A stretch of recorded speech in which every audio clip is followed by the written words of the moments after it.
அனைத்து உரிமை குரல் நண்பர்களுக்கும் வணக்கம். சீமானின் கனவை நிறைவேற்றிருக்கக்கூடிய மாணவர்கள் இது குறித்த அந்த வீடியோவில் முழுமையாக பார்க்க போகிறோம். வாங்க பார்க்கலாம்.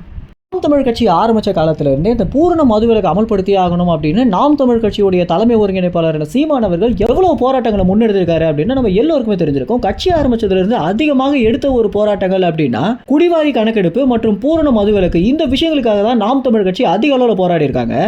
இறுதியாக இந்த பூரண மதுவிலக்கு அமல்படுத்தியே ஆகணும் அப்படின்னு நாம் தமிழ் கட்சியுடைய மகளிர் பாசறை தமிழ்நாடு முழுக்க அவங்கவுங்க பகுதியில் இருக்கக்கூடிய நாம் தமிழ் கட்சி நிர்வாகிகளை திரட்டி ஒரு பெரிய போராட்டமே பண்ணியிருந்தாங்க.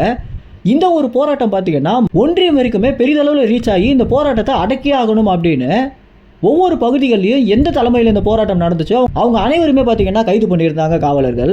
காளியம்மாள் மேலே ஒரு பெரிய வன்மத்தை காட்டுறதுக்காக ரொம்பவே தயாராக இருந்த காவலர்கள் பார்த்தீங்கன்னா அந்த ஒரு தருணத்தில் அந்த போராட்டத்தை சீமான் கைவிட சொன்னதுனாலையும், ஏன்னா காளியம்மாளை திமுக கட்சி குறி வைக்கிறாங்க அப்படின்றத தெரிஞ்சுக்கிட்டு சீமான் அவர்கள் பார்த்தீங்கன்னா இந்த போராட்டத்தை இப்போதைக்கு விட்டுருங்க, நம்ம பெரிதளவில் பார்த்துக்கலாம் அப்படின்னு அந்த மகளிர் பாசறையை தடுத்து நிறுத்தியிருந்தாரு. அதற்கு பிறகு காளியம்மாள் கூட பல இடங்களில் பார்த்தீங்கன்னா பெரிதளவில் ஆவேசமாக பேசாமலே இருந்துட்டு இருந்தாங்க.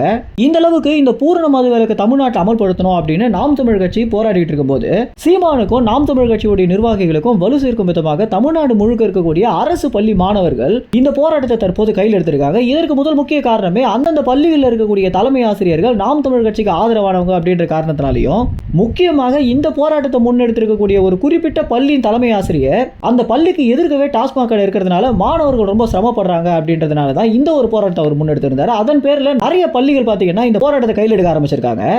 இன்றைய தினம் தமிழ்நாடு முழுக்க நிறைய இடங்களை பார்த்தீங்கன்னா இந்த ஒரு போராட்டம் நடந்துட்டு இருக்கு. இதுல ரொம்பவே கவலையான ஒரு விஷயம் என்ன அப்படின்னா, பள்ளி மாணவர்களே இறங்கி போராடும் போது இதற்கு கூட இந்த மீடியாக்கள் ஆதரவு கொடுக்காம இந்த நியூஸை கவர் பண்ணாம வெறும் ட்விட்டர்லயும் ஃபேஸ்புக்லயும் மட்டும் தான் பார்த்தீங்கன்னா இந்த ஒரு நியூஸ் தெரிஞ்சுக்க முடியுது. எந்தெந்த பள்ளிகள் இந்த போராட்டத்தை முன்னெடுத்திருக்காங்க அப்படின்றது இன்று மாலை அளவோட தான் தெரிய வரும் அப்படின்னு எதிர்பார்க்கப்படுது. ஏன்னா நிறைய பள்ளிகள் பார்த்தீங்கன்னா இன்னும் அந்த பள்ளிகள் பேரை வெளியிடாம இருந்துட்டு இருக்காங்க.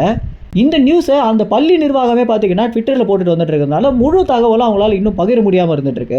இந்த போராட்டத்திற்கு ஆதரவு தரும் வண்ணம் லைவ்ல போட்டாங்க அப்படின்னா அனைவரையும் இந்த ஒரு நியூஸ் சென்றடையும் அப்படின்னு எதிர்பார்க்கப்படுது. நாம் தமிழ் கட்சிக்கோ இல்ல நாம் தமிழ் கட்சியின் தலைமை ஒருங்கிணைப்பாளரான சீமான் அவர்களுக்கு சாதகமாக எந்த ஒரு விஷயம் நடந்தாலுமே இந்த நியூஸ் சேனல்கள் வெளியே விடாமல் இருந்துட்டு இருக்கிறது இன்னமும் நடக்குது அப்படின்னு நினைக்கும் போதுதான் உண்மையிலேயே தமிழ்நாடு பொறுத்த வரைக்கும் நாம் தமிழ் கட்சி மேல இந்த மீடியாக்கள் எந்த அளவுக்கு வன்மத்தில் இருக்காங்க அப்படின்றதே தெரிய வருது.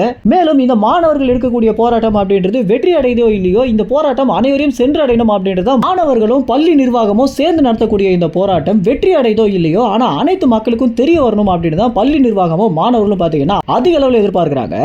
இந்த ஒரு தகவல் அனைவரும் சென்றடையும்படி இந்த வீடியோவை நீங்க அனைவருக்குமே ஷேர் பண்ணீங்க அப்படின்னா இந்த ஒரு நியூஸ் நிறைய பேரால கவனிக்கப்படும். அது மட்டும் இல்லாம இந்த விஷயம் குறித்து அனைத்து தகவலுமே இன்று மாலை அளவில் வெளியாகும் அப்படின்னு எதிர்பார்க்கப்படுது. இந்த செய்தி குறித்து எல்லா தகவலுமே உடனுக்குடன் தெரிஞ்சுக்க நம்ம உரிமை சேனலை சப்ஸ்கிரைப் செய்யுங்க. நன்றி, வணக்கம்.